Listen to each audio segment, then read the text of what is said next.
Good afternoon. Today is January 28th, 2026. We're going to start our bill hearings for the House Judiciary Committee. The first bill will be Delegate Cardin's bill, House Bill 65, Estates and Trusts, Fiduciaries, Attorney-Client Privilege. The bills we are hearing today are reintroduction of bills. You'll have 3 minutes to present and 2 minutes for your witnesses. Did I give you enough time to sit down? Thank you, Madam Chair and committee.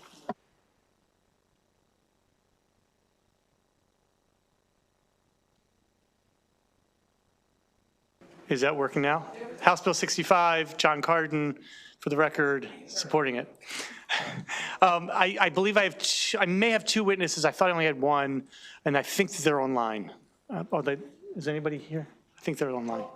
If you want to go ahead and start, Yep. We'll make sure we get your witnesses. So the attorney-client privilege codified in Maryland Code in the judicial courts and judicial proceedings was established in sacrosanct for more than decades, for centuries here in Maryland. And however,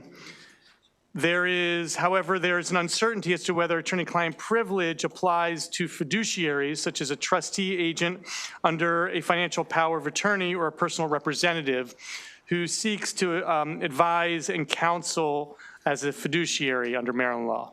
So that's the problem, because we want to make sure it's clear that the attorney-client privilege applies.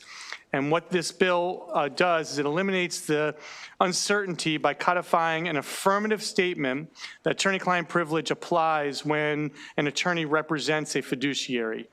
This in turn allows fiduciaries to be candid and thorough when discussing legal issues with their attorney, as well as the client and in any other scenarios. And that's what the bill does. It's a simple bill, and I would ask for your favorable support. And I think it's going to go to the new set up Estates and Trusts Subcommittee. So I'm looking forward to giving it to you guys for your will to pass it. Okay, any questions? Delegate Bouchard. Thank you, Chairman. Thank you, Delegate Cardin. Good to have you here with us. Has there been any case law related to this that precipitates the need for this? Any challenges to this? And I'll just say, as somebody who doesn't necessarily practice in this area as much as I'd like you all to believe I do, I would defer that to my witness, who I'm not sure is do we have a witness here? Is here? Yes, Miss. Wait, hold on one second. So we have Kelly, Kelly Pretorati. I got it right, Kelly. Kelly Pretorati and Evan Richards from the Bankers Association, perhaps? I'm not sure that he's here, but. Okay, well, we've got Kelly Pretorati and Mr. Richards is here.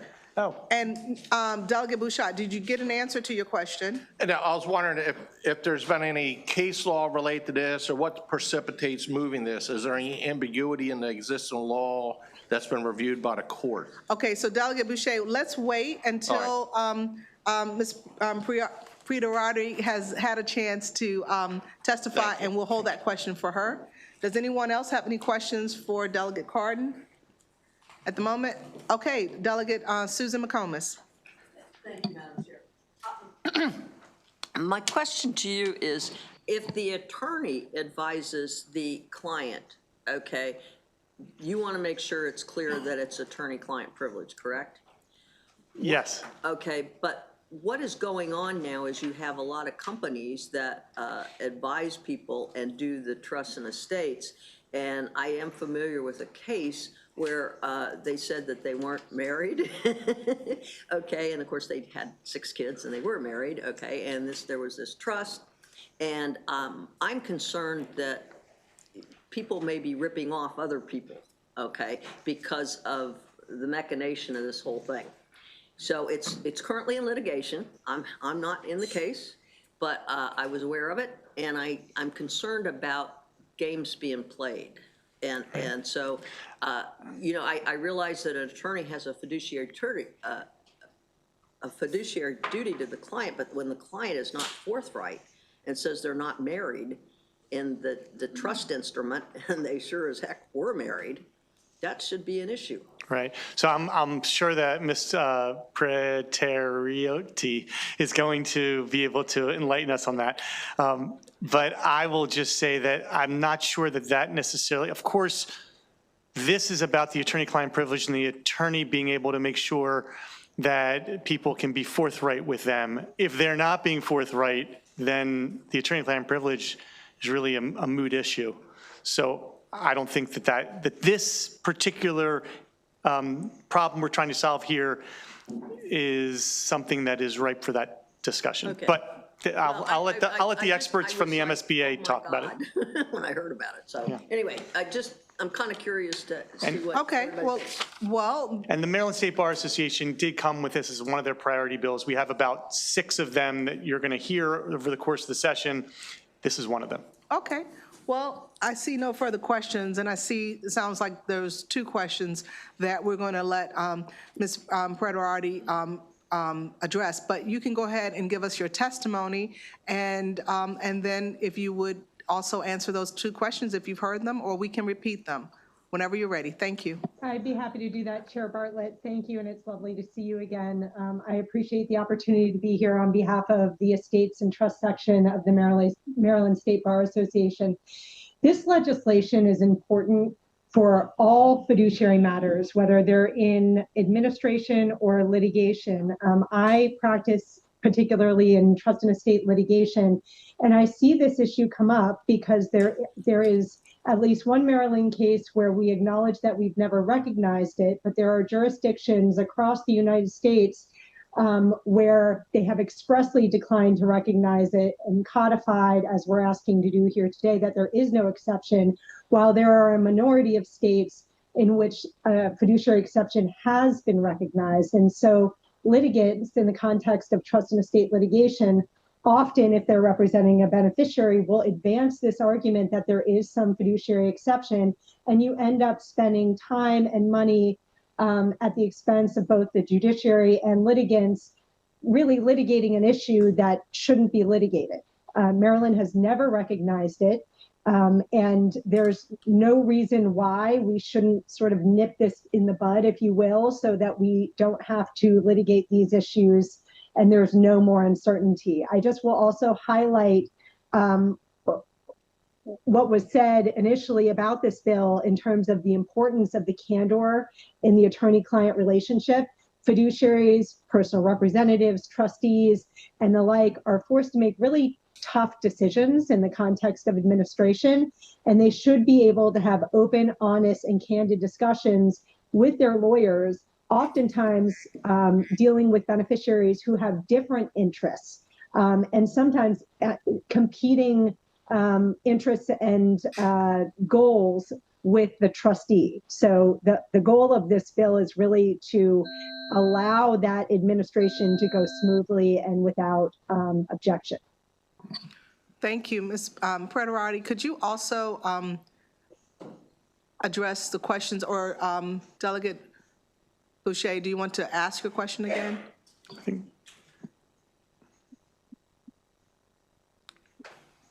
Yes, thank you.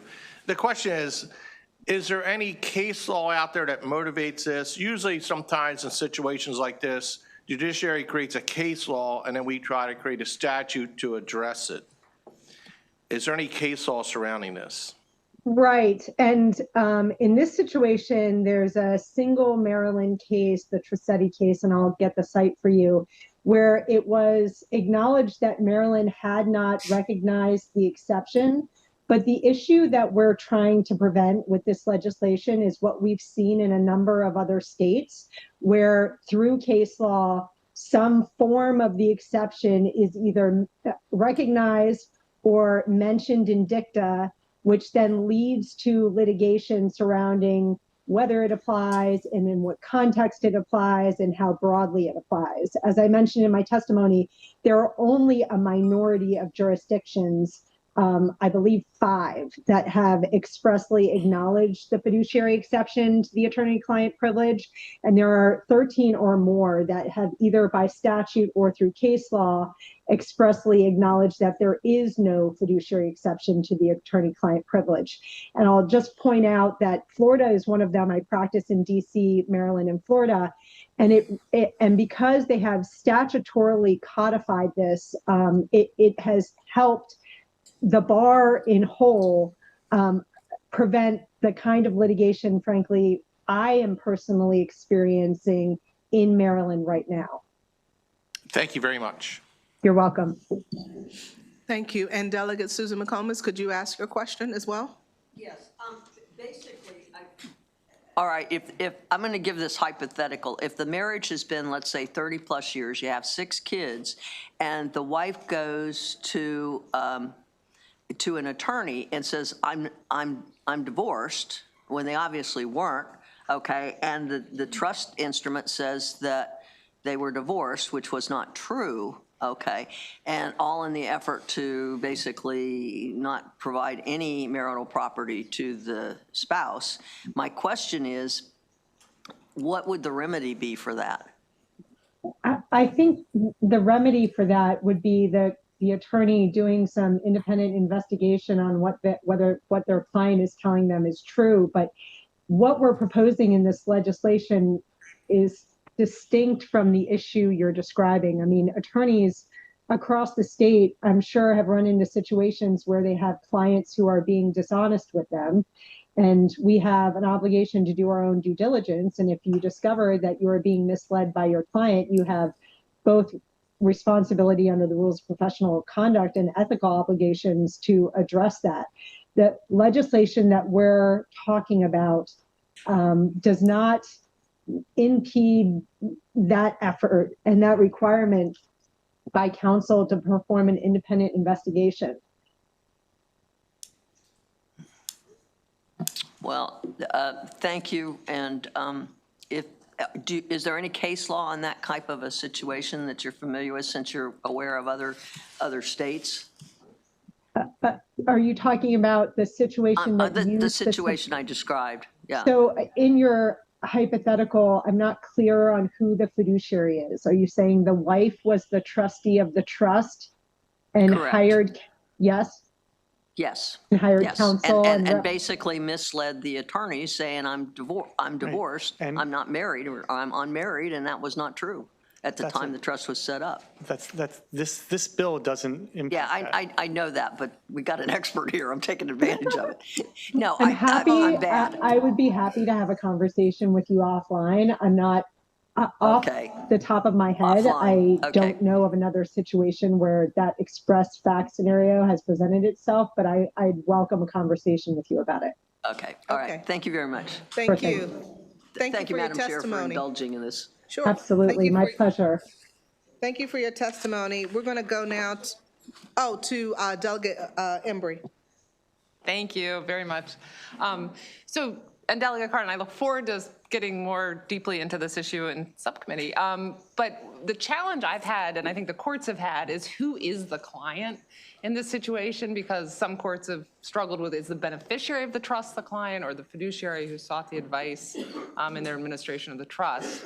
And so I think that is just one of the reasons that states have taken different approaches, and especially your bill includes, if the money that paid for the lawyer comes out of the beneficiary's trust, the beneficiary might well think, well, then I should have access to what that advice was. I know Delaware, which is a court-made rule, has it's a case-by-case determination that looks at things like, did the trust itself pay?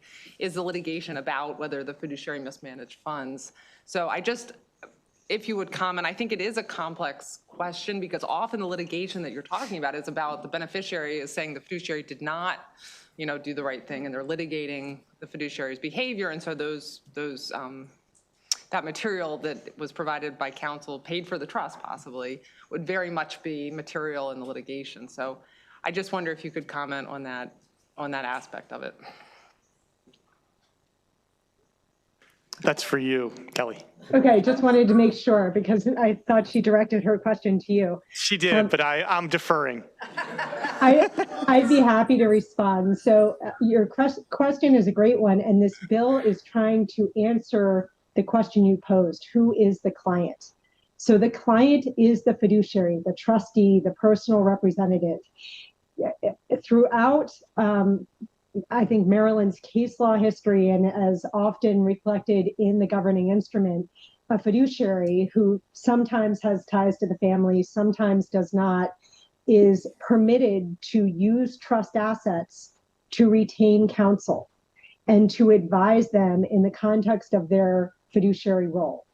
And there are situations where beneficiaries are contending that fiduciaries are acting improperly, breaching trust. And the fact that the fiduciary is retaining counsel to defend those claims or otherwise respond to the beneficiary's claims should not and does not ameliorate the attorney-client privilege. And in fact, in the few jurisdictions in which the fiduciary exception has been recognized, there are exceptions to litigation or claims in which the beneficiaries are making accusations or contending that there's impropriety in terms of actions on the part of the fiduciary. And there's some really well-written ACTEC materials, which is the American College of Trust and Estate Counsel, of which I am a fellow, that sort of looks at the way the various states approach it. But really, the fiduciary exception comes into play in these few jurisdictions where we're talking about straight trust administration. And a few have acknowledged that looking at where the funds to pay the attorney came from is a pertinent analysis, but that has since any of the courts, in particularly Delaware, looked at it, there's been a lot of criticism about that, especially in the context of trust and estates, where it is almost automatic that the trust or the estate is going to pay for the attorneys. So I think what this legislation does is really codifies what is the Maryland common law, which is a trustee is entitled to hire counsel and entitled to pay the fees for counsel out of the fiduciary estate. If the fiduciary has acted inappropriately, the court is well within its right to surcharge the fiduciary, and they would have to reimburse the trust.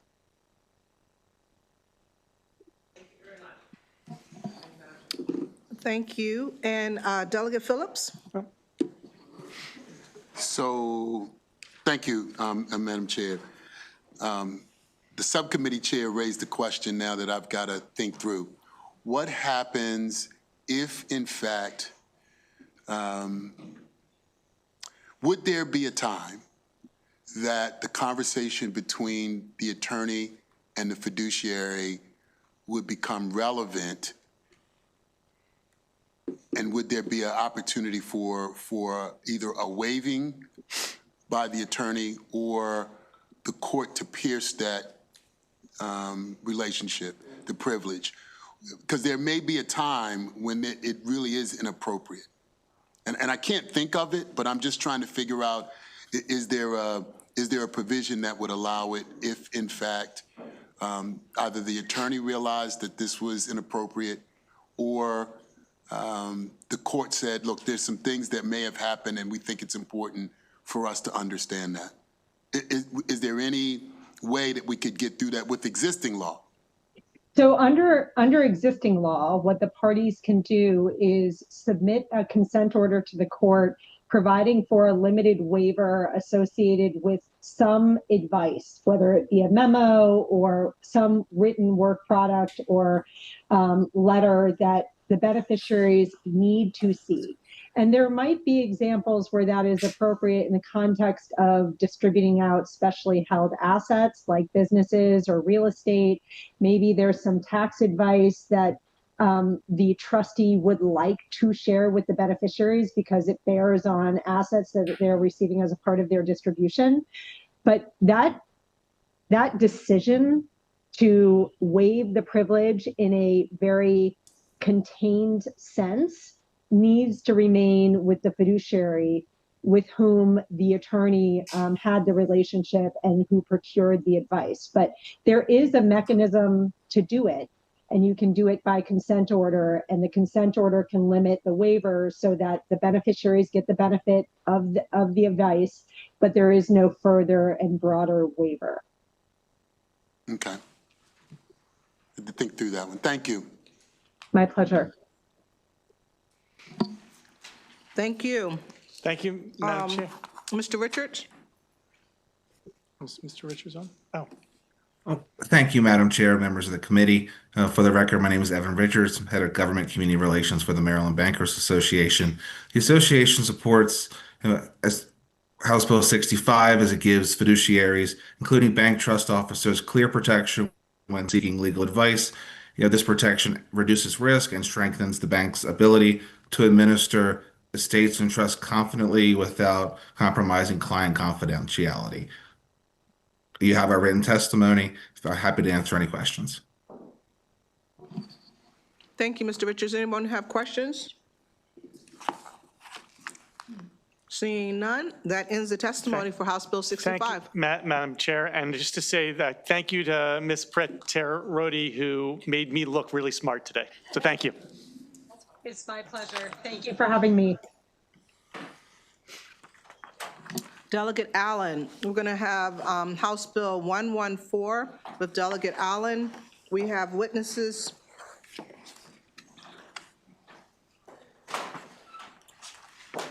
And Delegate, would you like for your witnesses to come up, or do you want to testify alone, and then I'll call them? Whoever, I know we have some virtual ones, Madam Chair, but whoever's physically here is welcome to come up Okay. as well.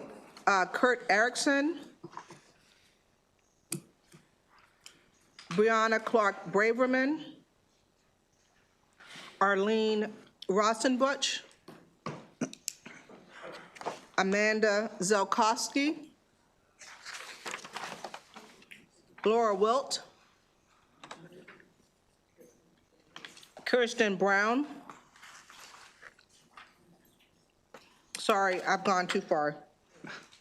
No, it's all good. And Brianna Braverman was my last person I was supposed to call. I don't see Brianna Clark Braverman. Okay, great. I think the snow got the best of some people, Madam Chair. I'm sorry, she's coming in? Okay. And Sherelle Green. Great. Wonderful. Okay. Thank you, Delegate Allen. You may begin.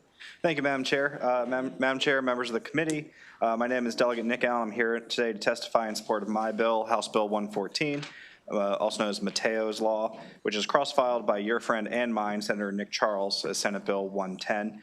I just want to say I think this is my first time testifying in front of the Judiciary Committee, so happy to be here. This bill, I know, it's very exciting. This bill, as with many bills that I'm sure you hear day after day, is a simple one. Under current Maryland law, the decision whether or not to test a driver for impaired driving is left to the discretion of the officer on the scene.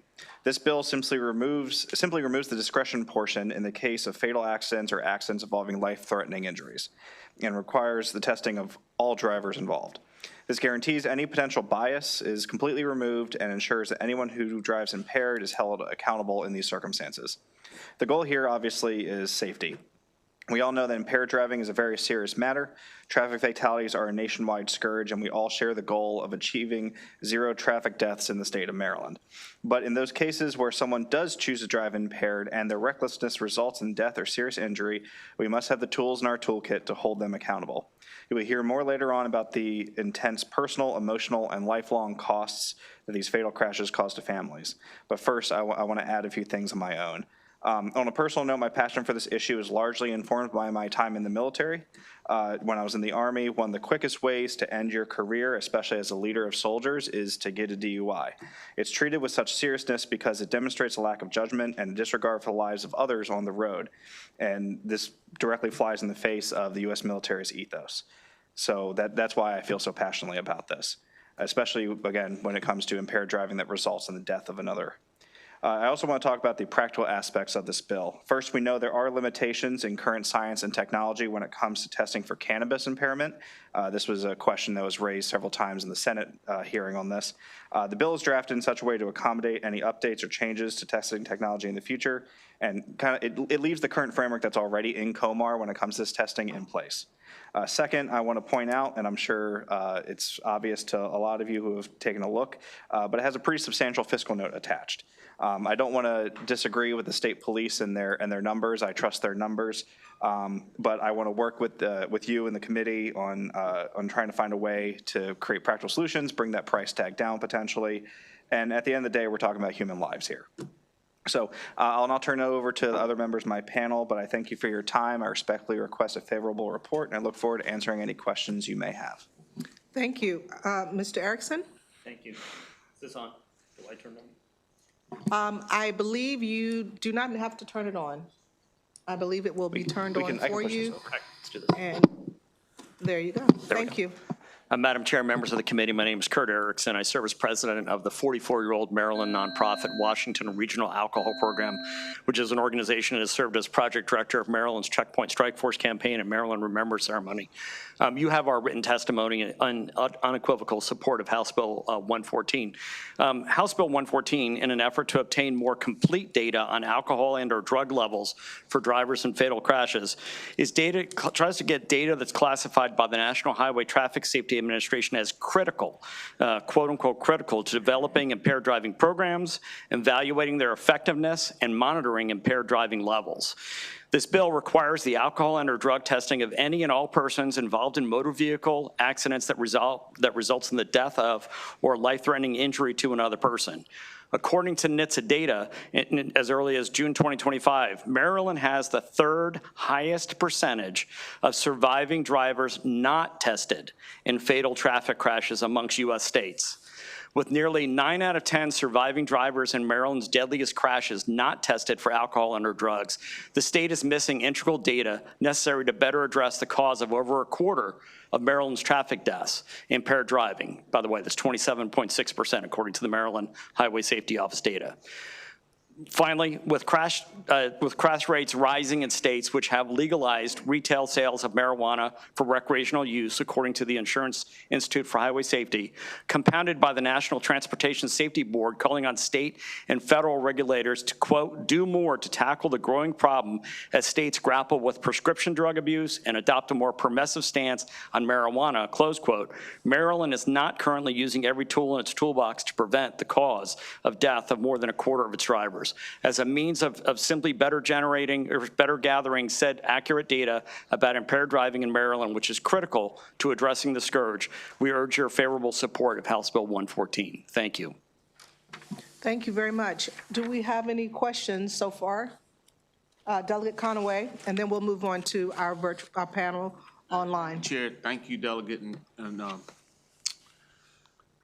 witness for coming in today to testify on this bill. So the expenditures on the bill for testing kits and supplies would be over $1 million? That's the...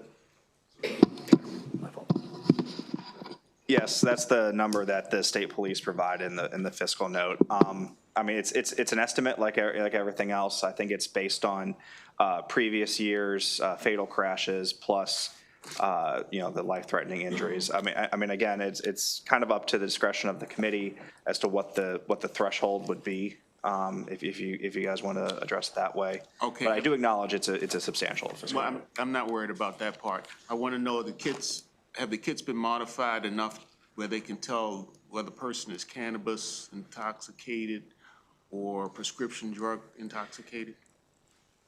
That's a good question. I think they can. I think that's the part of the limitation, the current limitation. I was speaking just last night actually with experts on this.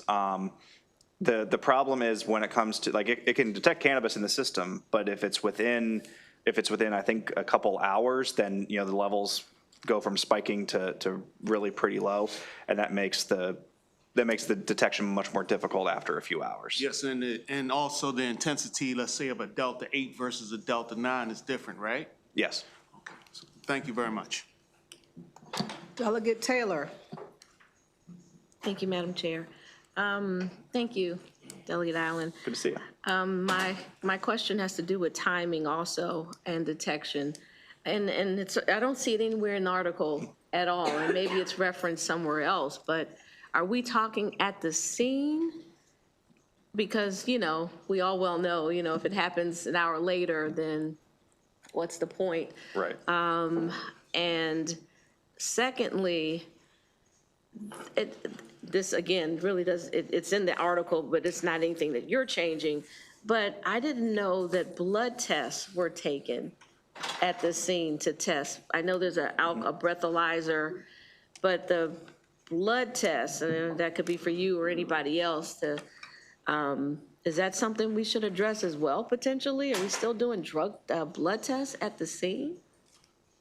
Yeah, I don't know if the blood is taken at the scene, if it's taken elsewhere. Like, I don't know what the normal procedure is for that, to be honest. I mean, one of the possible things, again, I was speaking last night with kind of a cannabis expert last night, and we were talking about, you know, maybe something in the bill distinguishing between a field sobriety test, and, you know, maybe that's the first step, and then, you know, then that's included. The problem is the field sobriety tests, as we know them, are all designed for alcohol. Yeah. You know, there's not really a field sobriety test for cannabis use that's, you know, widely used, or for other intoxicants, frankly. So everything in our laws for the last, you know, 100 years pretty much has been built around alcohol impairment. Yeah, I get that. And then also, I remember there was a time when they'd have you walk a line, right, and see if you do a straight line. Like, is that somewhere in our code, or is that not? I'm just wondering. These are just kind of. Yeah, I think a lot of that boils down to the portion about the driver has reasonable grounds to believe the person has been driving or attempting to drive while under the influence. I think that's kind of where the field sobriety test traditionally comes in. And that's what you're taking out. That part.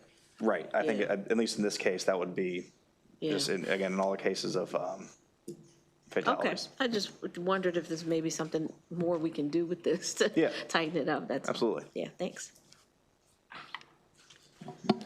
Delegate Embry. So first of all, I love what this bill wants to do and the issues, of course, totally. But my question is about the Fourth Amendment and case law. So the Supreme Court, I think, has been pretty consistent that a blood draw requires a search warrant or exigent circumstances. And when I was reading this today, I remembered there was a Maine case, and I looked it up, and their Supreme Court of the state struck down a similar bill based on that Supreme Court case law. So I just wondered if you could address that, and if that's better for one of your other witnesses, that's fine. Yeah, no, I mean, so we actually had this discussion earlier this week with our friends from Mothers Against Drunk Driving. I think, again, as the bill is written, because we're removing from Maryland law rather than adding to, the intent here is that it would still be covered under the Maryland's kind of implied consent under the licensure portion of that. I don't know, does that cover us there? I mean, again, I'm not a lawyer myself. I leave that to you all and the lawyers. But again, the intent here is for it to be covered under the implied consent.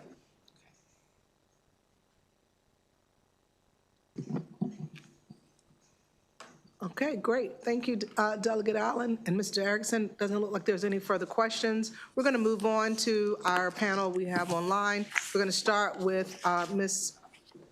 Brianna Clark-Braverman.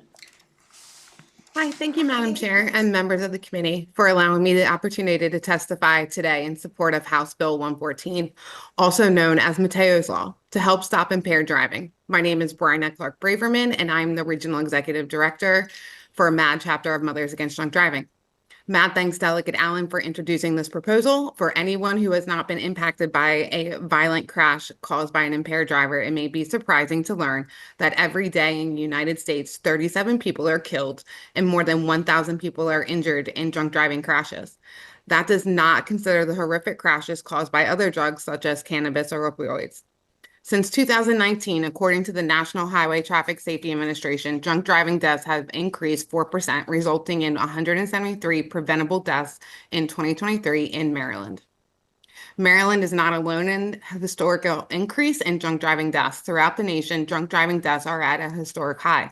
Lawmakers must do more. I am urging you to support HB 114, Mateo's Law, which requires an officer to administer a blood test to anyone involved in a crash that results in a death or life-threatening injury. After a serious crash, time matters. Evidence of impairment fades quickly, and without immediate testing, the truth about what happened can be lost forever. Families are then left not only with unimaginable grief, but with unanswered questions, wondering whether the crash could have been prevented. Mateo's Law will ensure that drunk drivers who cause fatalities or serious injury are properly screened for impairment of substances other than alcohol. Mateo's Law HB 114 is a victim-driven proposal that would allow for more justice and ensure accountability by helping law enforcement determine the facts about whether impairment played a role in a crash, and protects Marylanders by strengthening our ability to hold impaired drivers accountable. Madam Chair and members of the committee, thank you for allowing me to testify today on behalf of Mothers Against Drunk Driving. We urge you to support Mateo's Law. Thank you. Thank you. Next, Sherelle Green.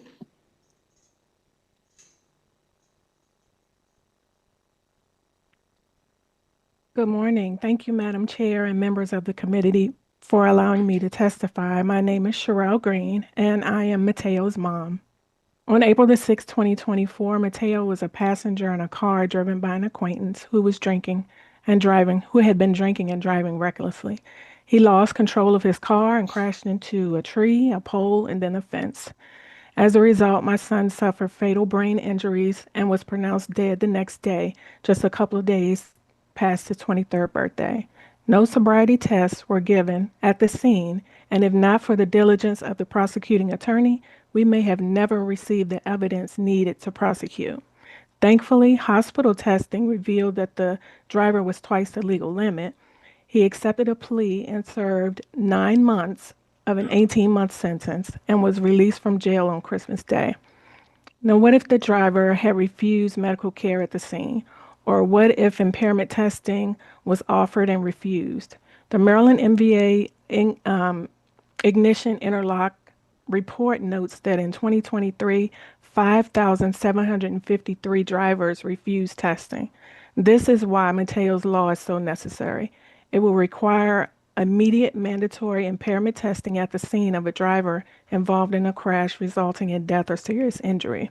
This change removes the need to rely on the discretion of officers or EMTs and the possibility of drivers refusing testing, ensuring timely evidence collection and fairness for victims and their families. From 2019 to 2023, Maryland averaged 142 impaired driver fatal crashes each year. These statistics are not just numbers, they are people, and 142 people are too many. In closing, I ask that you try to imagine the pain of losing someone you love to a preventable crime like drunk driving, and consider how you would want justice to be served, and vote in favor of Mateo's Law. Thank you. Thank you very much for being here and sharing your story. I'm looking around to see if any of the members of the committee have questions, and I do not see any. Thank you very much for coming to making yourselves available to testify today. That concludes the testimony for House Bill 114. We are going to move to House Bill 10. Delegate Foley. Monique Jones. Sarah Sample. Justin Fiore. And Rebecca Snyder. Sarah's not here. No, I'm sorry, not yet, Rebecca Snyder. That's why you looked at me like that. Okay. Okay, Delegate Foley, whenever you are ready to begin your testimony, unless, did you have someone else you wanted to bring up? Well, I'm looking for Sarah Sample. I don't. If she comes in the room, I'll make sure we include her. Okay. Okay.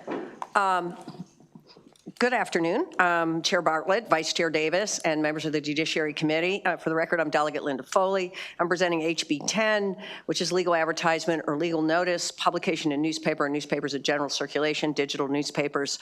Thank you for the opportunity to speak in support of this bill. As a former journalist and former president of the union representing journalists and other media workers, I believe it's crucial that our state laws keep pace with the rapidly changing media landscape. HB 10 is about bringing Maryland's public notice publication system into the 21st century. Current law only allows for publication of public notices in printed newspapers. However, that framework no longer reflects how most Marylanders access news. Much of our local journalism is now consumed online, and many traditional print publications have either migrated to digital platforms or disappeared altogether. So HB 10 has two primary goals. The first is it seeks to help reduce the cost to local governments of publishing required legal notices by inserting competition and by also offering a digital platform in some cases. And second, it expands the pool of eligible publications so that more local news organizations, particularly digital ones, can post public notices. The urgency of this update is clear.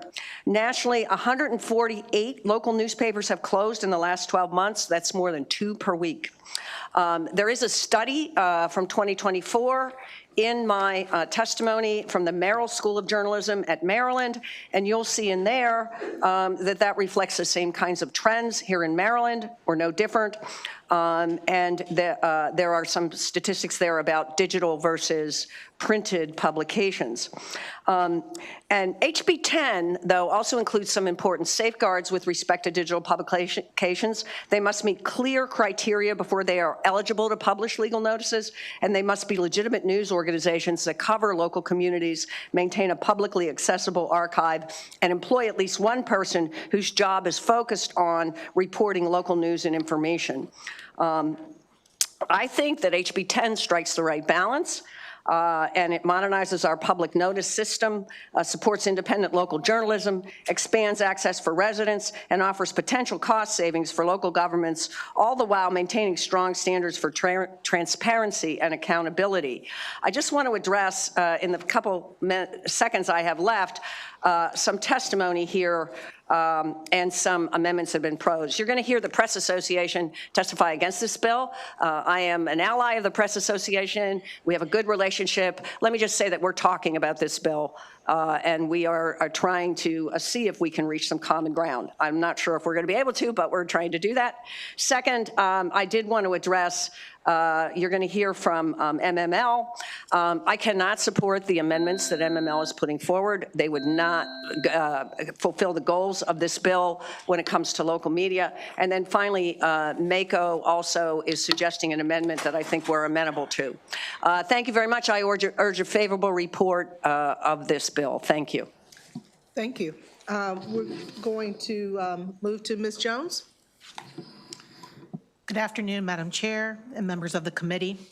My name is Monique Jones. I'm the Vice President of Editorial and Business Development at the Baltimore Banner, and I'm here to testify in support of House Bill 10.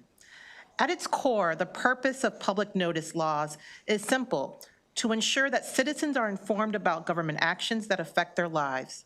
The spirit of public notice is not about format. It is about reach, accessibility, and trust. This bill recognizes a reality that Marylanders already live every day. People increasingly get local information online. This bill modernizes the law to reflect how the public actually accesses unbiased, independent local information, while still maintaining strong safeguards defining who is authorized to publish legal notices. To be clear, HB 10 does not place any restrictions on print newspapers, nor does it weaken standards. Instead, it expands eligibility to digital-only news organizations like the Banner, employing full-time local journalists, publishing consistently, and maintaining public archives of legal notices. These are serious guardrails that protect the integrity of public notice. Digital publications like the Banner can dramatically expand the reach of legal notices, which is especially important at a time when print outlets are losing readership statewide. Digital-first news organizations like the Banner are growing, not shrinking, and that growth directly serves the public purpose of notice laws. Today, our website serves 75,000 paying subscribers, more than 200,000 free newsletter subscribers, and 1.5 million monthly visitors. Making public notices available to readers of the Banner will ensure that they are seen by far more Marylanders than legacy distribution methods alone can reach. That is a level of reach that ensures legal notices are not buried, but seen by residents across age groups, income levels, and communities. Public notice works best when it meets people where they are.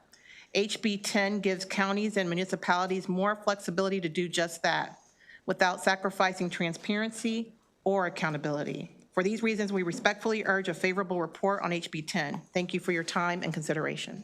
Thank you, Ms. Jones. So our next two witnesses are favorable with amendments. I wanted to first find out if any of the members had questions. Seeing none, we're going to seeing Delegate Conaway. Thank you, Chair. Thank you, Delegate and witnesses, for coming in to testify. Delegate, can you tell us how this HB 10 is different than HB 74, other than the sponsors in specific, where it says resides within 50 miles of the county or municipal corporation where the legal advertisement or legal notice is required to be published?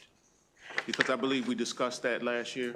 Is that correct? No, so last year's bill was much different than this year's bill. Yeah, I'm looking at it. Same topic, right, Both yes. of them. So all that last year's bill did was, which was passed by the House, but not the Senate. So last year's bill said that these legal public notices could be placed in print and digital publications. The concept is that it would be, if you had a newspaper, let's take the Baltimore Sun, for example, that had a printed publication and a digital publication, that they could appear in both.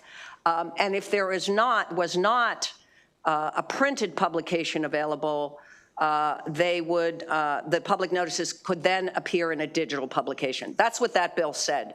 This bill is much more, it's different than that. And the 50-mile requirement that you cite is in a list on page 2 of the bill that defines what a digital publication is that would be eligible for these notices, and a print publication, by the way, that would be eligible for these notices. So what we're trying to do here is we don't want public notices going into some blog that one person is doing, for example. We want these public notices in credible, meaty, substantial local news organizations that cover the community and that have a connection to the community that they cover. So that's what this list is trying to do. The requirement that they have a person, that an employee who works full-time, meaning 30 hours a week, and lives within 50 miles of the jurisdiction, that's, I mean, 50 miles, maybe it's more, maybe it's less, but the point is, we don't want someone that to be someone in New York City being their only employee. No, I'm asking, where is that in this bill? It's not in the other bill, it's in this bill. It's in this bill? Yes, sir. And why is it in this bill? Because it's part of the guideposts and requirements, the list of the requirements for a digital and print publication to be considered for this public notice publication. And those requirements are placed by who? Well, that's one of them. I mean, this is what you're putting in your bill, that's what you're saying. I'm sorry? This is what you're putting in the bill, this is what you're offering in the bill, is that what you're Yes. saying? Yes. But last year was not in the bill. No, none of these I from, understand that, but do you yeah, that's recall- right. Do you recall we had a discussion, I believe, about the Afro-American newspaper last year? Yes. Okay, thank you very much Yes. for the acknowledgement. And by the way, the Afro is still eligible for public notices. Yeah, they might have someone who lives more than 50 miles away. Well, they might have one, but they have more than one employee. So that's okay. As long as they have, I mean, I'm sure they have employees in Baltimore, right? So I don't know. Yeah. I didn't ask. So, you can have foreign correspondence. Okay. It's not that. It's that you have to have at least one employee who lives within 50 miles of the community. All right, thank you, Delegate. Sure. Thank you. So Delegate McComas. Thank you, Madam Chair. Delegate Foley, my concern is that a long time ago, we were all concerned at the municipal level about that we were going to, we wanted to maintain, public notices and everything on paper because seniors still like paper, i.e. me, okay? And the bottom line is that I'm concerned that folks that do not have computers just can't, I knew somebody that worked for Shepherd Pratt and they couldn't handle a computer and so they had to retire. And I know that a lot of doctors are retiring because everything's on computer. So what I'm concerned about is that obviously a lot of the seniors want to keep up with what's going on and sometimes the legal notices and they like paper. And my concern is how many people do we have that we're going to kind of cut out if we have the digital, and maybe not the print paper? Because what's going to happen is we keep going more digital. Now all the legislatures are on digital. Everybody's filing cases in digital. The doctors have to, do all the stuff digitally. We've got the patient thing you have to look up to figure out, whether you got high blood pressure or not. The bottom line is that we're just going into this electrical phase, and I'm not sure that we aren't cutting out senior citizens. And that's a concern that I have because, the seniors are a lot of times more interested in what's going on in their communities than the young folks. So so could you address that? Or Sure. maybe, okay, thank you. And thank you for that question, Delegate. I think, as platforms evolve, particularly digital platforms, some of this is sort of out of our control, right? So as they evolve, that's always an issue. So the people that aren't digitally literate, I don't want to use the word literate, digitally knowledgeable enough to navigate, digital, it's always a concern about, what's their access. That's the same with medical records. It's the same, I don't have to tell you, right? It's the same in, with a lot of things now that have gone digitally, banking, you can go on and on the list. I don't think we're going to have a choice here. I think that these publications are migrating to digital, and number one, and eventually that's going to be the majority anyway, these local publications. Two, I think in terms of print publications are still an option here. If a local jurisdiction wants to advertise in a print publication, they can, and it may be cheaper. If you're in Olney, Maryland, and there's the Olney News, which is a printed publication, and there's the the Banner now in Montgomery, I'm guessing that it's cheaper to advertise in the Olney News than in the Banner, okay? So they may very well stick with the Olney News. The problem is that, to use an example from my county, Montgomery County, in Gaithersburg, Maryland, there isn't that choice right now. Their only choice is the Washington Post. And most people, the vast majority of people in Gaithersburg not only don't read the Washington Post, but the Washington Post doesn't really cover Gaithersburg to any extent.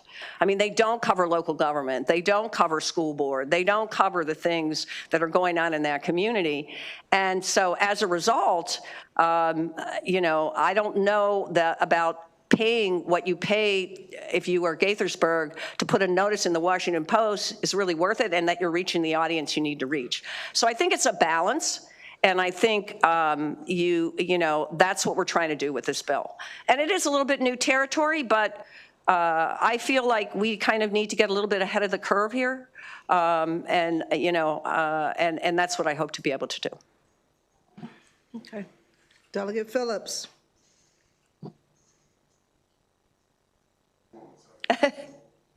Don't touch the button. Don't touch the button. Thank you, Madam Chair. Real quick question, because I want to make sure. For those that are the providers of record that exist today around the state of Maryland, will this bill in any way prohibit or end up making them no longer viable? If I understand the bill, everybody that's doing it today under jurisdictions would still be able to do it tomorrow. Yes. Whether they're in print or digital for those that Right. allow. Well, right now, they can't do digital, so. That's right. Yeah. But the short answer is yes. You know, this could, in some jurisdictions, create some competition. So using my example of the Washington Post in my home county, they may, if this passes, they may not get those notices anymore. They may go to the Baltimore Banner. I mean, it's not the Baltimore Banner, I call it that, it's the Banner. They may go to the Banner in Montgomery County. So there may be instances where that happens, but we do have to give an alternative because the landscape of local news, unfortunately, this is terrible. It's terrible for our democracy. It's terrible for our public discourse. These local publications are going out of business. It's, you know, you heard the statistic from around the country, you know, 2 a week. And so, but the short answer to your question, Delegate, is they would still be able to publish the public notices. And isn't it true that in many instances, these entities have gone, those that are printing have also gone to the digital format for most entities that are in? Yes, in fact, the Maryland study talks about that. The University of Maryland study. So there are 100, according, and this was from 2003, so I think I know it's changed, they just haven't updated the study. 176 local media outlets in Maryland, they counted, 156 of which were focused on news and journalistic content, so that we're talking about a universe of 156. 78 are print-based, but also publish websites or have PDF versions of their publication, and 53 are digital-only publications. Now, some of those would not qualify under this bill. Some of those digital-only publications would not qualify under this bill because they have to meet other criteria. You know, they're not just commentary, right? So, so anyway, that kind of gives you an idea. And I know the Afro was mentioned specifically, yes, with both, which has both print and digital. Correct. Right. Thank you. Sure. Thank you. The Vice Chair? Thank you, Madam Chair. This bill is entitled Legal Notices. Have you weighed in with the Bar Association or the Judiciary for the state of Maryland? No, Madam Vice Chair, we have not. We did not on last year's bill either. I don't know that we've ever done that when it comes to these public notices. I think, you know, by a legal notice, I think what that means, and I'm not a lawyer, so I'm not interpreting the law, but I take that to mean as a media person familiar with this business, with what's going on here, I think what that means is notices that are legally required. I think that, and that's a shorthand for that.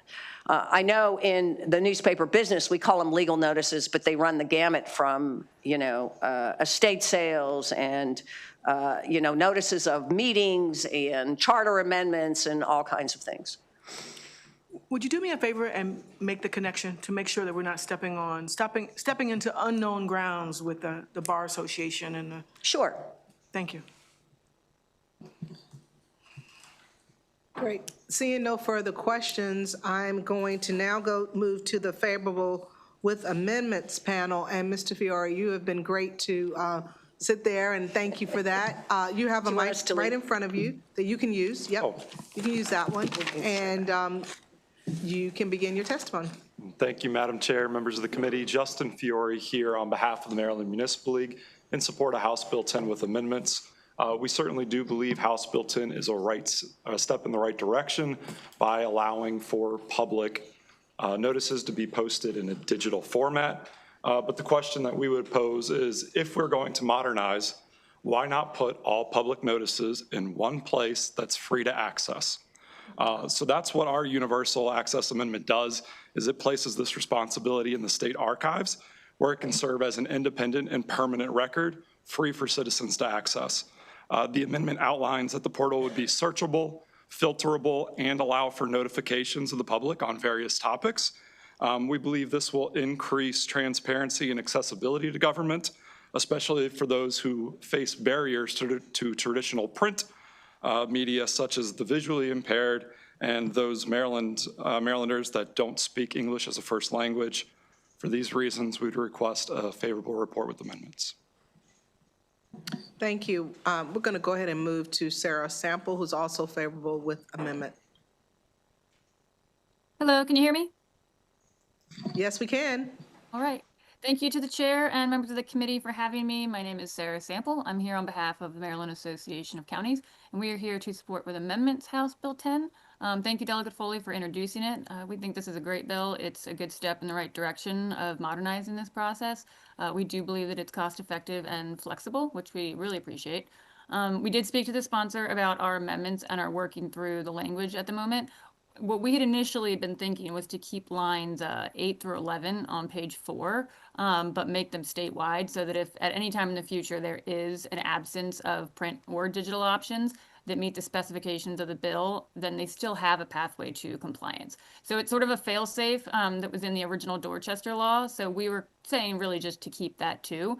But I think the main question we're trying to solve with that is how do we get into compliance if there is no print or digital option that meets the exact standards that are here? And I would say that is also sometime down the road, because right now we're not in that situation. But again, we're working with the delegate on something that could broaden that digital option that's currently in the bill, but not make it all the way to the language in the original Dorchester carve out. But overall, we're very supportive of the bill and thankful to the delegate that she sees the merit in updating these requirements. And we would urge favorable with amendment report on House Bill 10. Thank you. Thank you. Members, do we have any questions? Delegate Conaway. Thank you, witness, for coming in to testify, offering your amendment. So on your amendment, it would the publication would basically be free to the person who wants to advertise. Yes, sir. That is the idea, is that it would be housed in the State Archives webpage as well as the local government's webpage, free for anybody to access. And currently, you have papers like the Daily Record, I believe, where you have to pay to have your information posted. Is that correct? Yes, sir. I would say you pay twice. You pay as a taxpayer to both put the notice in the newspaper, and then you pay as a resident to access the newspaper. So now you're saying with your amendment, you wouldn't pay either one? The way we've framed it to help with a fiscal note is that a local government would reimburse the state archive for what it actually costs to post. So I think there would be probably a nominal fee just to make sure the state archive can do this work. But that should be substantially lower than any current fee that's being paid. Yeah, and but then, just for the sake of transparency, you could put a paper out of business. Is that correct? You could put a company out of business. Is that correct? I would defer that question to the panel that's coming next. I don't believe that's the intention here. I think some of the discourse here today has shown that a lot of us are probably mourning the changing media landscape, and that it's hard to say what we can really do on the local government side to change that tide. Okay, thank you. Thank you, Delegate Conaway. Are there any other questions? Seeing none, that concludes our, no, it doesn't. I'm sorry. We have one unfavorable witness. Ms. Snyder, I wanted to call you up early, and then I didn't want to call you up at all. I don't know what's going on. Totally fine. And normally, we're in lockstep with Delegate Foley, so it is a change. Thank you, Madam Chair and members of the committee. My name is Rebecca Snyder. I'm the Executive Director of the Maryland-Delaware DC Press Association, and we are opposed to this bill. So this, you all had a similar bill last year, but it was much, much narrower. So this bill would touch every public notice. And so that's not, as Justin was talking, that's not government notice, and Sarah was saying, that's not municipal notice. It's rights of redemption, it's foreclosures, it's estate notices, it is zoning notices. It is a wide swath. And this is a bill that is really looking at individual situations rather than the public policy issue. Because when you look at public notice, you really want to know where it's going. So the audience, and you'll see this in my testimony, when you have a print publication, and I want to make absolutely clear that our members who take notices, who publish notices, do that in print and online. When you look at the landscape of the media, and I run the association, so I see it up close, our digital-only publications have much smaller staffs. When you're looking at who is employed by print and digital versus digital only, the Banner is an amazing publication. They're a member of the association, but they are unique. They are a unicorn. Most other digital-only publications have staffs of 2, 3, 4, 5. Small, very small. So I wanted to share that the statement of ownership that print publications must file annually, there is no corollary in the digital world. There's no independent and neutral place to say who should qualify and who should not, as there is in print, because we have the post office to do that. So I think we're already in the 21st century. You do not want to decimate an industry, which this would do, and you want independent notice. So I urge an unfavorable report, and happy to answer any questions. Members, do we have any questions? Seeing none, thank you very much for being here. And that concludes now our testimony for House Bill 10. All right, our last bill hearing for the day is House Bill 9-4. This is Delegate Valentine. This is I'm going to also call up Manuel Geraldo, Michael Alt, and then Mr. Pennack, I'll call you up afterwards for a favorable with amendment. Thank you.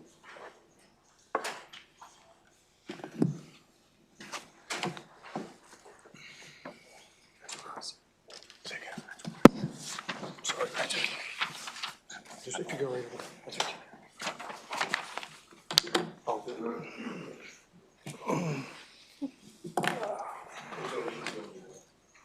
We will not go easy on him. Thank you for trying. Thanks for trying. Okay, Delegate Valentine, whenever you're ready. Thank you, Madam Chair. Good afternoon, Madam Chair, members of the House Judiciary Committee. For the record, Delegate William Valentine, representing Washington Frederick County's Legislative District 2A. I'm before the House Judiciary Committee today to present House Bill 94, Public Safety Handgun Permits, Expiration and Renewal Periods for Retired Law Enforcement Officers. This bill extends the handgun permit renewal period for qualified retired law enforcement in good standing for a period of 3 years to 5 years. It is strictly an administrative bill for that purpose. Current Maryland law states a handgun permit may be issued to those who qualify for the carry, wear, or transport of a handgun. The initial permit, as it currently states, is the last day of a holder's birth month, following 2 years after the permit is issued, with subsequent renewal periods of 3 years thereafter. Maryland renewal periods are far more restrictive than those of our surrounding states. This includes, but is not limited to, Delaware, 3 years for initial permit, 5 years for renewal. Pennsylvania, 5 years. Virginia, 5 years. West Virginia, 5 years. Massachusetts, 6 years. And others that have enacted constitutional carry laws which allow law-abiding citizens to carry handguns without a permit whatsoever. What this bill does, HB 94 is a step toward bringing Maryland into line with our surrounding neighbors by creating a 5-year term for an expiration of a carry permit with a legislation that is limited to retired law enforcement who retired in good standing from service with an agency of the state or county or municipal corporation of Maryland. This legislation, again, is simply an administrative change in permit length. All other regulations or requirements that are in effect now remain unchanged. HB 94 is cross-filed in the Senate. Last year's Senate cross-file, SB 180, was voted favorable out of committee unanimously without amendments and passed the full Senate unamended 46-0. HB 94 is in the exact same posture as that legislation from last year, and I would respectfully request a favorable report. Thank you. Thank you, Delegate. I'm going to move to Michael Alt next. Ladies and gentlemen of the committee, good afternoon. My name is Michael Alt. I'm a retired state trooper, served 25 years before I retired. And I'm here to represent the rank and file of the Maryland State Police Alumni Association, which is roughly 1,200 troopers that are of interest in this bill. They all support the passage of this bill. As the delegate indicated, this is very straightforward. Essentially, all it's doing is changing the renewal time from 3 to 5 years. And I can point out that that's probably to your all's benefit in a certain degree. And in fact, over a 10-year period, instead of having to reapply and have that administrative paperwork processed 3 times, it's only going to be processed twice, which is going to save the state in administrative costs. Additionally, there's no fiscal impact of it on the other end in that all retired officers in the state that retire in good standing apply for this permit at no cost, and the renewal is at no cost. So there's no money that's going to be taken out of the coffers because of that. Aside from that, I can point out that many of the troopers that hold a state handgun permit also hold what's referred to as a LEOSA permit, a federal permit, which is more restrictive than what the state does. We have to qualify with our firearms annually, and we have refresher training that goes alongside with that as well. So I think you can rest assured that those that are going to obtain this permit that also carry the LEOSA permit, are going to be, well trained and, prepared to handle this permit for, 5 years. Great. Right on time. Thank you. Next, we're going to go to Manuel Gerardo. Good afternoon, Chair, members of the committee. Manny Giraldo with Cornerstone Government Affairs. We represent the Maryland Troopers Association. We want to thank Delegate Ballantyne and Delegate Simmons for introducing this legislation. I can't say it better than Mike said it or the delegate. This is a straightforward bill. These retired law enforcement officers have served Maryland. They serve their communities well. This just gives them a little bit of extra time, and we think it's just important for the public safety process. On behalf of the Maryland Troopers Association, we request a favorable report on House Bill 94. Thank you for your consideration. Thank you. We have questions. Delegate Taylor? Thank you, Madam Chair, and thank you again for bringing this bill. Question, just for clarification. I mean, I heard 10 years, but I'm reading this like 25 years. So I'm seeing that you have 5 years, and then potentially every 5 years after that, you can renew. Is that not what I'm reading? He was talking in my ear. Can you repeat So it says a permit expires on the last day of the holder's birth month following 5 years after the date the permit is issued. So that's the first 5 years, right? No, it's 2 years after when you're issued the permit. It's good for the end of the month plus 2 years. Okay, I see the 2 is scratched. Am I on the wrong thing? Let's see. On the bill, or where are you reading that? You know what? This may be the amendment that 2A recommended. That may be what I'm looking at. Yeah. Never mind. Are you good, Delegate Taylor? Yeah, I need to read the bill. That's what I was looking at, and I was not. No problem. Okay, Delegate Moreno and then Delegate Conaway. Is there a specific reason you landed on 5 years, and maybe why not go up to just 10 years state renewal? Especially because, as it was mentioned, every year the federal does like trainings and things like that, certifications. This really just is in line with all of our surrounding states. We thought it was just lined up perfectly. Each surrounding state is 5 years. Okay. So it just stayed right within those lines. That's really fine. All right, thank you. Delegate Conaway. Thank you, Chair. Thank you, Delegate. Thank you, witnesses, for coming in to testify. So, Delegate, would you like to comment on the $170,000 general fund expenditure, one-time expenditure? As last year, and with the assistance of this gentleman here, as last year, we were trying to get that number down significantly. but do you have it down now? I do not have it down yet. No, I do Okay. not. My second part to your answer is, if you can't get it down, would you mind spreading it out over the 5-year period? Certainly. In other words, you would pay up front, like on your car tags, you could pay for 4 years on your tags. So you would pay for you take the total number of people and divide it into the $170,000 and let them pay it the one time. Therefore, wouldn't be any general fund increase. Who would be paying the $170,000? Oh. I mean, you might have to pay $20 additional one time for your fee. Would you, is that something that you'd be in favor of? No. You need to look at it? We certainly look at anything. Okay, thank you very much, Delegate. Very good answer, Delegate Taylor. I mean, Delegate Valentine, I'm sorry. I'm looking at you. I was thinking about you. I don't see any further questions, so we're going to move on to the panel for favorable with amendment. We're going to ask Mr. Panak to come up, Mark Panak. And perhaps, Delegate Taylor, this may address what your previous concern was.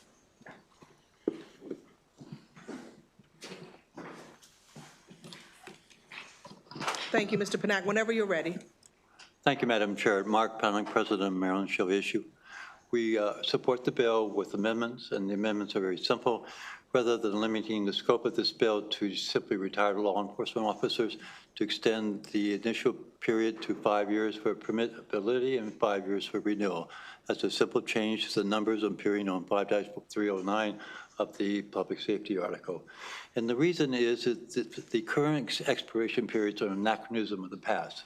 They were initially established in 1972 when this whole permitting process was created and everything was by paper. Everything now is electronic. There is, in addition, the FBI's rat-back system, of which the Maryland is a full participant. That allows the Maryland State Police to be notified within 72 hours of arrest of anybody whose fingerprints are on file, and that would include every single applicant for every single carry permit holder. All those fingerprints are held over and maintained indefinitely. So at the moment a person who's arrested who has a carry permit, the state police will be notified and they will suspend and revoke the carry permit without further ado, as is allowed under current law. So bringing Maryland's law up to date will save the state police a lot of money, because asking them to do renewals every 2 years and then every 3 years is a huge administrative burden, which is even bigger now that the state police have to do so after Bruin, which is now over 200,000 permits. So every 2 years and then every 3 years, they have to go through the same process for renewals that will cost a lot of money for the state, and that's completely unnecessary. So even New York, the most anti-gun state on the East Coast, has permit for 5 years. There's no reason for Maryland not to do the same. I welcome any questions. Thank you, Mr. Panak. And actually, you addressed my question right at the very end, and that you were saying that there are actually some states that have the 5-year permit and the 5-year renewal? Yes, Madam Chair, they're actually listed in my written testimony. New York is 5 years, Massachusetts is 6 years, Connecticut is 5 years, Michigan is 4 years, and then 5 years for renewal. Virginia and Pennsylvania and Delaware for carry permits are all 5 years. 5 years is the norm throughout the country for carry permits. And there's really no reason not to do 5 years. Thank you very much. Delegate Conaway. Thank you, witness, for coming in to testify. Did you say that if a person has a wear and carry permit and they're arrested shortly thereafter or immediately thereafter, their permit is revoked or suspended? If a person is arrested, they typically have fingerprints taken. Because their fingerprints are taken, that arrest is immediately reported to any participant in the FBI's rat-back system. And that person, because of the arrest, probably become disqualified. depending on what they're arrested for. But the FBI notifies the Maryland, which then notifies the state police, and the state police can take action to revoke the permit at that time, and does so on routine basis. So it's the fact that you're fingerprinted, which brings you into that wrap-back system. And every carry permit applicant is fingerprinted. How often does that happen? Is it 90%? The reason why I'm asking, I know we shouldn't do this, but we recently heard testimony on someone maybe having cannabis or something like that, and they get arrested, and they have their firearm with them. I guess they get fingerprinted. So how long would that procedure take? 72 hours. 72 hours. All right. Thank you so very much. That's the norm. And sometimes it can be faster than that, maybe a little longer, but it's almost immediate. Because it's all automated. Thank you so very much. Thank you, Mr. Panak, for being here, and that concludes our testimony for House Bill 94. Members, I just want to address the members for a quick moment. I'd like to talk about decorum with respect to our witnesses. Folks, we want to do nothing to dissuade people from coming down to testify and to participate in their need to be civically engaged. So what I'd like to ask you all is that when we are speaking to witnesses, that we remember the fact that this is not their job. They are here in a voluntary capacity, and they are coming down, they're sharing their stories. This could be a very vulnerable time for them, but we want to make sure that in this space that we respect all our witnesses so that we can continue as the great state of Maryland where we have and we encourage engagement. So that's one announcement. The second announcement is we're going to take a break now, and we're going to come back at 2:40 for a voting session, and this will be our first voting session. The vote list was supplied to everyone, and I'll see you at 2:40. Thank you.